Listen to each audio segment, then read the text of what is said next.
O Senhor esteja convosco. Ele está no meio de nós. Proclamação do Evangelho de Jesus Cristo, segundo Mateus. Glória a vós, Senhor. A origem de Jesus Cristo foi assim. Maria, sua mãe, estava prometida em casamento a José, e antes de viverem juntos, ela ficou grávida pela ação do Espírito Santo. José, seu marido, era justo e, não querendo denunciá-la, resolveu abandonar Maria em segredo. Enquanto José pensava nisso, eis que o anjo do Senhor apareceu-lhe em sonho e lhe disse: José, filho de Davi, não tenhais medo de receber Maria como tua esposa, porque ela concebeu pela ação do Espírito Santo.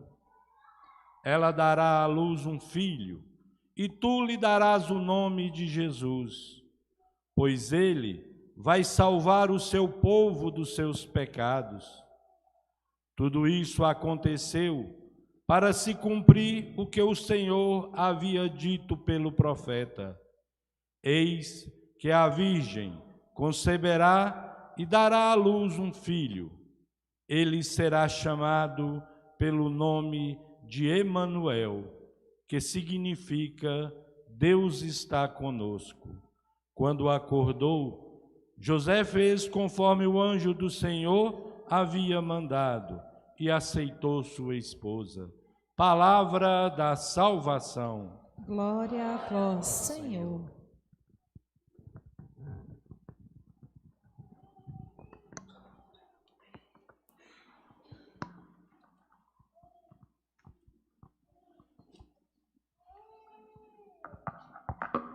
Caríssimos irmãos e irmãs, celebrando o quarto domingo do Advento, já nos estamos aproximando do Natal do Senhor.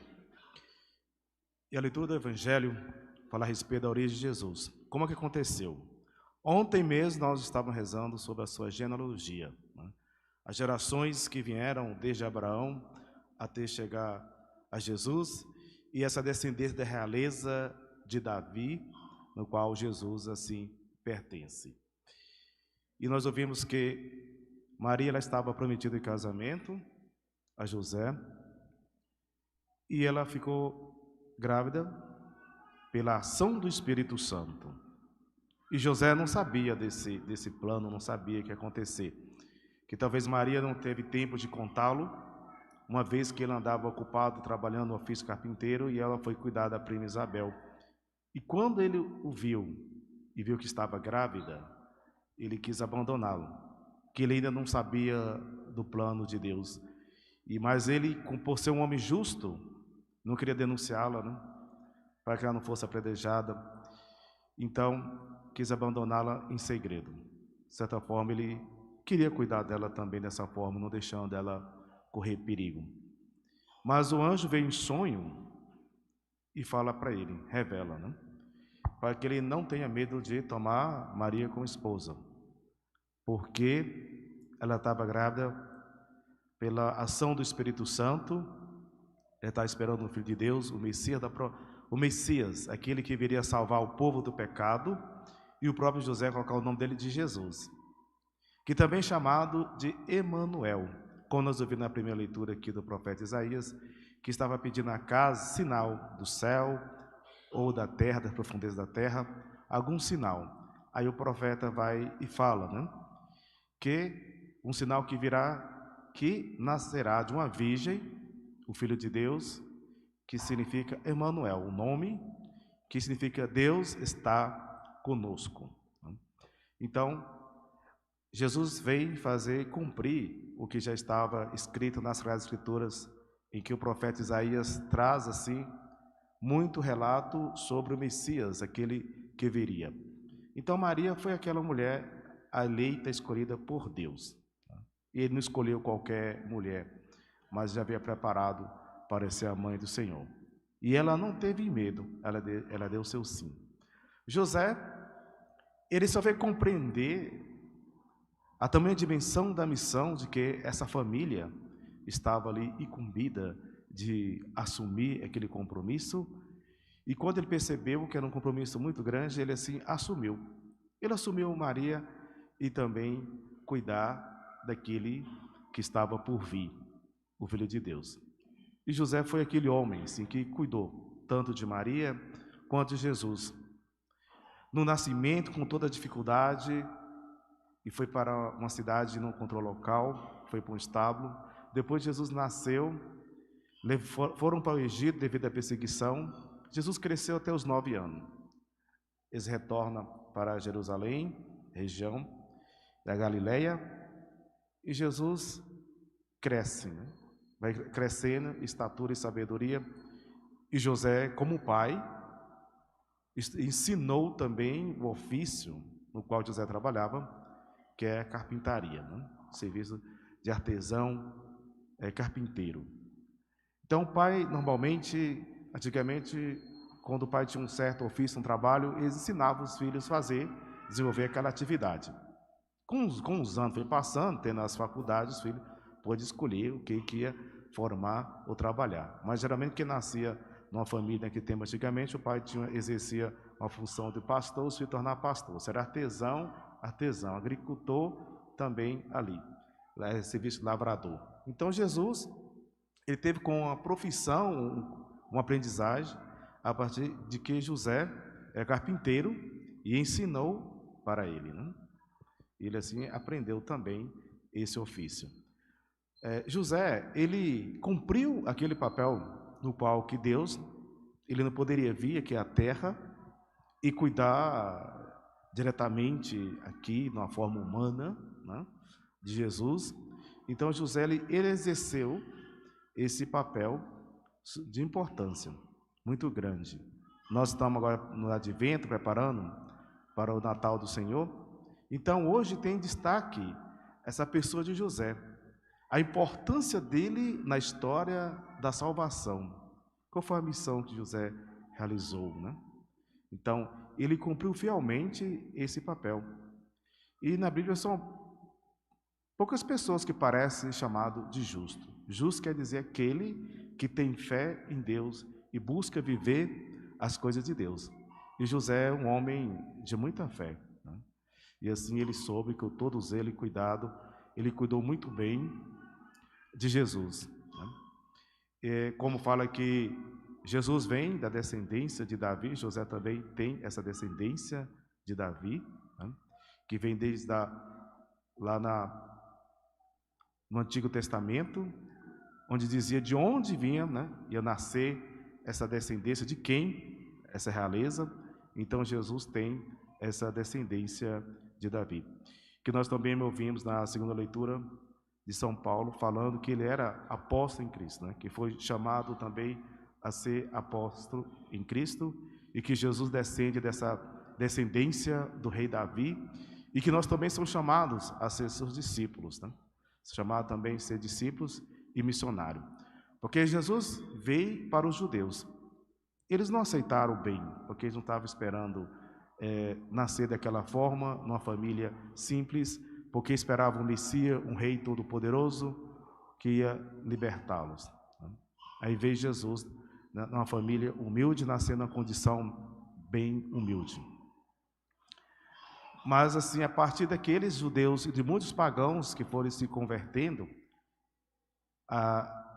ao chamado que Jesus chama a ser seus discípulos missionários, nós também temos essa herança que vem desde a dos apóstolos, a nossa fé em nosso Senhor Jesus Cristo, que nós temos assim em testemunhá-lo.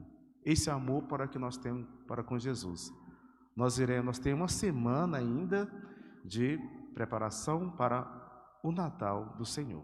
A você que está rezando a novena, a você que está com seu coração preparado, ou que não preparou ainda tem um tempo nessa semana de preparar para o Natal do Senhor. Nós fazemos essa recordação da vinda, do nascimento do Filho de Deus. O Emanuel, o Deus conosco, aqui em nosso meio. Deus se faz presença. Deus ele não veio pessoalmente para cuidar de Jesus, mas José cumpriu fielmente esse papel. Deus enviou o seu filho, nasceu na condição humana, menos no pecado. Viveu como nós, mas com toda a sua autoridade e poder de ser filho de Deus e Deus também, o Deus Filho. Mas Jesus não usava disso como vantagem e querer tirar proveito dessa situação.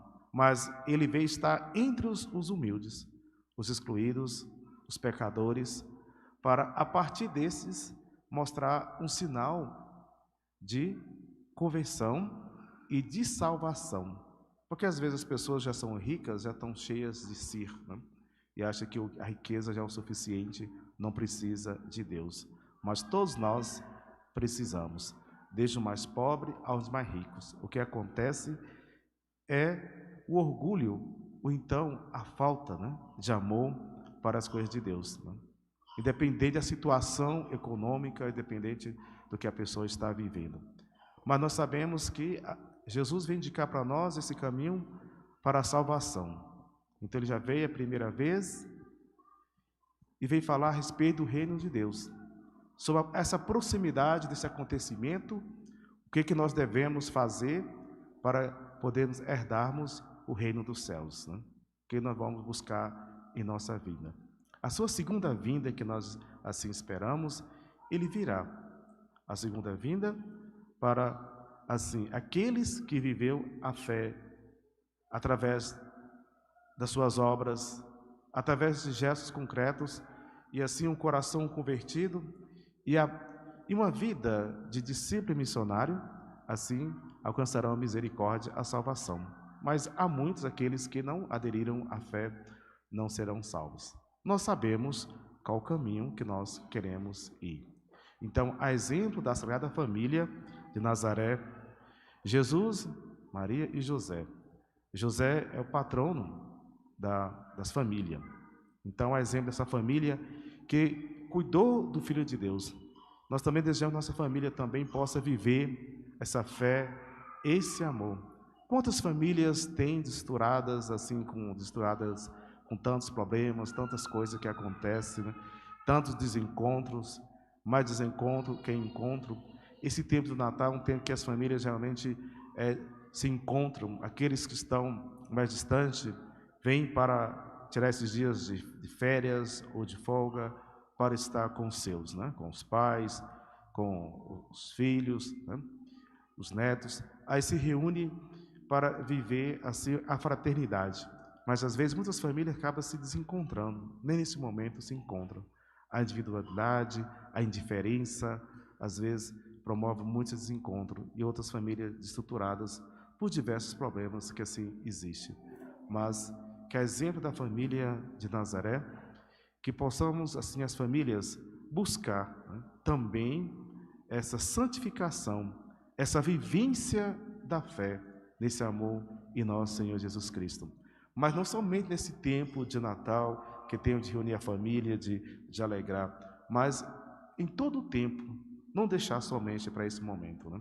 Mas a família promover sempre os encontros de fraternidade, de amor e paz, né? E às vezes tem pessoa que fala que é tão difícil a convivência familiar, porque às vezes as pessoas não param e refletem. Alguns querem ser mais que os outros têm dificuldades de convivência, os temperamentos, outros não têm fé, não têm Deus no coração e às vezes tornam muito agressivos. E essas famílias não conseguem viver bem esses laços familiares alicerçados no amor. Então, é preciso viver este amor para com Deus. Então, não foi por acaso que Deus escolheu, né, a Maria e José, esse casal que estava prestes a se casar. E ele foi, e pela força do Espírito Santo, colocou Jesus no meio dessa família. Jesus também, como escolheu Maria, foi escolhida para ser a mãe do seu filho, e não podia escolher qualquer família para assim exercer esse papel tão importante na história da salvação, na história da humanidade. Por isso escolheu Maria, ela que cheia de graça, né? A Imaculada Conceição, e José, o justo, né? Um homem de coração sincero e temente a Deus, para que no qual, assim ele escolheu Jesus para nascer nessa família. Que nesse Natal Jesus nasça em todas as famílias, a esperança em nosso coração. Que nasça o amor, que nasça a fraternidade e que permaneça cultivando sempre esse amor familiar, esse amor para com Jesus. Aqui nós formamos uma comunidade, uma família, em que nós reunimos assim para celebrar a Eucaristia, celebrar o Emmanuel, o Deus conosco. E que nesse Natal as nossas esperanças sejam renovadas. É o momento de viver a fraternidade, né? Que também possamos fazer gestos concretos também. Se nós saber de quem está precisando de alguma coisa, alguma ajuda, nós também ser solidários com aqueles menos favorecidos, aqueles que às vezes falta, né? Como Jesus no Natal, no nascimento, ele não tinha aonde nascer. Ele nasceu na humildade, numa pobreza muito grande. Que nós também saibamos assim também ver a condição daqueles que estão necessitados, que às vezes nossa casa está a família reunida, tem a fartura, a alegria, mas tem muitas famílias passando dificuldades, que não tem nada o que comer. Vamos olhar também essa condição dessas pessoas menos favorecidas. Que no mundo as pessoas podem olhar para aqueles lugares em que ainda há muita fome e miséria e fazer a partilha, ajudar. Então que façamos também o Natal solidário, possamos ajudar, saber de alguém que está passando dificuldades. Eu sei que não é uma coisa que vai estar para sempre, mas pelo menos nesse momento promover um pouco de conforto e de alegria para aqueles menos favorecidos. Louvado seja nosso Senhor Jesus Cristo. Para sempre seja louvado.